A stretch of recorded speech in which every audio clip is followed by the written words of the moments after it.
Now next कुछ command और discuss करते हैं होम के मेन्यू में से।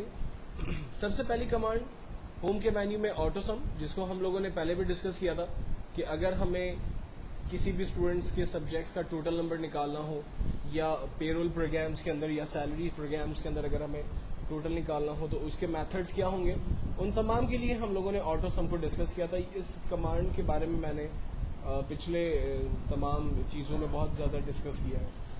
देन जो कमांड है हमारे पास वो फिल की कमांड है। देखिए फर्स्ट सेशन में मैंने आपको बताया था कि अगर आप कोई भी नाम टाइप करते हैं और जस्ट उसको ड्रैग करते हैं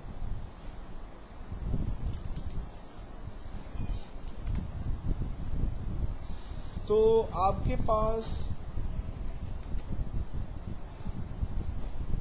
उस नाम की नंबर ऑफ कॉपीज आ जाती है। ठीक है, ये कमांड मैंने आपको पहले भी लास्ट सेशन के अंदर बताई थी।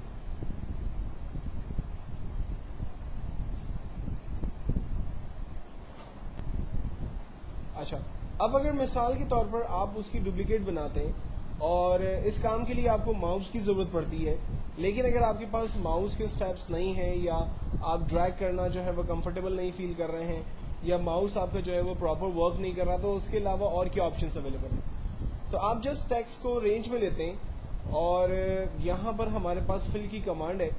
हम फिल इसको करते हैं डाउन, तो देखें डाउन की तरफ इसकी डुप्लीकेट कॉपीज आ गई। हम इसको फिल करते हैं राइट की तरफ, तो राइट की तरफ इसकी डुप्लीकेट्स आ गई। मैं इसको फिल करता हूँ, अगर ऊपर की तरफ इसकी रेंज बनाई हुई है तो इसकी डुप्लीकेट कॉपीज ऊपर की तरफ आ जाएंगी, और अगर मुझे इसे लेफ्ट की तरफ कॉपी करना है तो मैंने इसकी लेफ्ट की तरफ कॉपीज कर दी। और सीरियल नंबर के लिए भी हमारे पास स्टेप है। फॉर एग्जांपल मैंने 1 लिखा और रेंज बना दी, यहाँ से सीरीज में चले जाते हैं।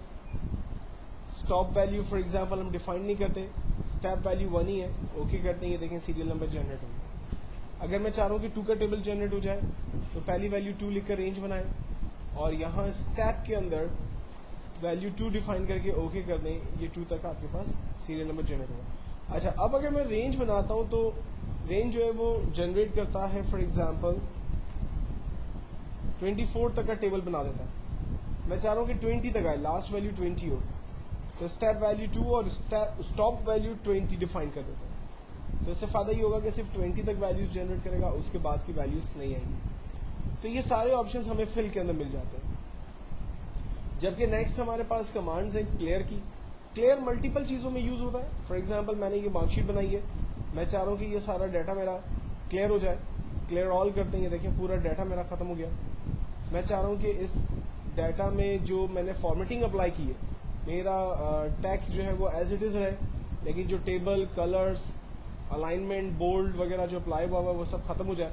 तो देखें वो सारी फॉर्मेटिंग इस पर मैंने खत्म कर दी।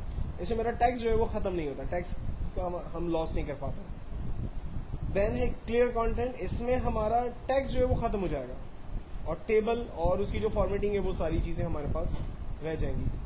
जबकि लास्ट है क्लियर कमेंट्स। कमेंट्स अभी मैंने डिस्कस नहीं किया है, कमेंट्स पहले बता देता हूँ आपको क्या होता है। एक्चुअल में किसी भी सेल के ऊपर अगर आप कोई कमेंट्स देना चाहें, लाइक अली ने यहाँ A+ ग्रेड हासिल किया या मुश्ताक जो है वो लाइक फेल हो गया, और मैं चाह रहा हूँ कि इस स्टूडेंट्स पर कोई कमेंट्स टाइप किए जाए, वो कमेंट जो है वो शीट पर प्रिंट नहीं होते, सिर्फ सेल के अंदर वैल्यू जगह बनाकर रह जाते हैं। और जब आप सॉफ्ट कॉपी यानी जब आप मार्कशीट को देखेंगे और उसके ऊपर माउस ओवर करेंगे तो आपको वो डाटा जो है वो नजर आएगा। अदरवाइज जब आप प्रिंट आउट निकालेंगे हार्ड कॉपी के अंदर डेफिनेटली वो चीज़ें आपको नजर नहीं आएंगी। तो कमेंट्स देने के लिए बेसिकली हम लोग रिव्यू के मेन्यू में जाते हैं और यहाँ पर न्यू कमेंट्स का ऑप्शन दिया हुआ है। न्यू कमेंट्स में आने के बाद फॉर एग्जांपल मैं यहाँ पर कहता हूँ नीड इम्प्रूवमेंट। एक सिंपल कमेंट्स मैंने टाइप किया, खाली जगह पे क्लिक किया, कमेंट्स बॉक्स बंद हो गया। जिस सेल पर हमने कमेंट्स दिया है आप देखें उस सेल पर एक रेड रंग से हाइलाइटर हमें नजर आ रहा है, इंडिकेटर मार्क जिसको हम कहते हैं। जब हम इसके ऊपर माउस ओवर करेंगे तो वो कमेंट बॉक्स प्रॉपर नजर आएगा, माउस हटा देंगे तो कमेंट बॉक्स चला जाएगा, और ये एक माउस की मदद से नजर आता है। अगर मैं कीबोर्ड के कर्सर को इसके ऊपर लेके जा रहा हूँ एरो की मदद से, तो आप देखिए कोई कमेंट नजर नहीं आ रहा, लेकिन जैसे ही अपने माउस के एरो को इसके ऊपर ओवर करता हूँ तो ये कमेंट्स मुझे नजर आ रहे हैं। मैं ये चाहता हूँ कि मेरी मार्कशीट के अंदर जहां पर भी मैंने कोई अगर कमेंट्स टाइप किए हैं तो वो कमेंट जो है वो क्लियर हो जाए, मिट जाए। तो इसके लिए हम लोग अपनी शीट को रेंज में लेते हैं और क्लियर में जाकर क्लियर कमेंट्स करते हैं, वो कमेंट्स हमारे खत्म हो जाते हैं। नेक्स्ट कमांड है हमारे पास सॉर्ट एंड फिल्टर। सॉर्ट बड़ी इंपॉर्टेंट कमांड है। मिसाल के तौर पर मैं चाह रहा हूं कि तमाम एम्प्लॉय का रिकॉर्ड या स्टूडेंट्स का रिकॉर्ड मेरे पास अल्फाबेटिकल ऑर्डर में आ जाए, तो हम उस कॉलम पे खड़े रहते हैं। लाइक मुझे तमाम रिकॉर्ड्स अल्फाबेटिकल ऑर्डर में चाहिए, तो मैं नेम के कॉलम पे खड़ा हुआ और सॉर्ट की कमांड को इस्तेमाल करते हुए सॉर्ट A to Z करता हूं। ये देखें तमाम रिकॉर्ड्स अल्फाबेटिकल ऑर्डर में आ गए, और ना सिर्फ नाम जो है वो अल्फाबेटिकल ऑर्डर में आए, बल्कि उससे ताल्लुक रखने वाले सीरियल नंबर और उससे ताल्लुक रखने वाले तमाम रिकॉर्ड भी चेंज होते हैं। पहले अली जो है वो 1 पे था और A+ ग्रेड से था, अब वो 3rd नंबर पे आ गया क्योंकि अहमद जो है वो अल्फाबेटिकल ऑर्डर में पहले नंबर पर है, तो अपने साथ वो पूरा रिकॉर्ड लेकर मूव होता है। ऐसा नहीं होता कि जब आप किसी भी कॉलम को सॉर्ट करते हैं तो वो सिर्फ पर्टिकुलर कॉलम सॉर्ट होता है, बाकी डाटा सॉर्ट नहीं होता, ऐसा नहीं होता। पूरा डाटा जो है वो उसके साथ सॉर्ट होता है। लेकिन अगर आपने रेंज बना दी, मिसाल के तौर पर मैं नेम के कॉलम की रेंज बनाता हूं और इसको सॉर्ट कर देता हूं, तो फिर सिर्फ कॉलम सॉर्ट करेगा, बाकी डाटा उसके साथ मूव नहीं करेगा। आप देखें अली नीचे तो आ गया, लेकिन उसका ग्रेड जो है वो सब चेंज हो गया, और मुश्ताक पहले फेल हो रहा था, अब पता चला उसकी जगह सलीम जो है वो फेल हो गया, क्योंकि हमने रेंज बना के सॉर्टिंग की। तो रेंज उस वक्त आप बनाएंगे जब आपके पास डाटा जो है वो लाइक एक पर्टिकुलर कॉलम के अंदर अगर होगा।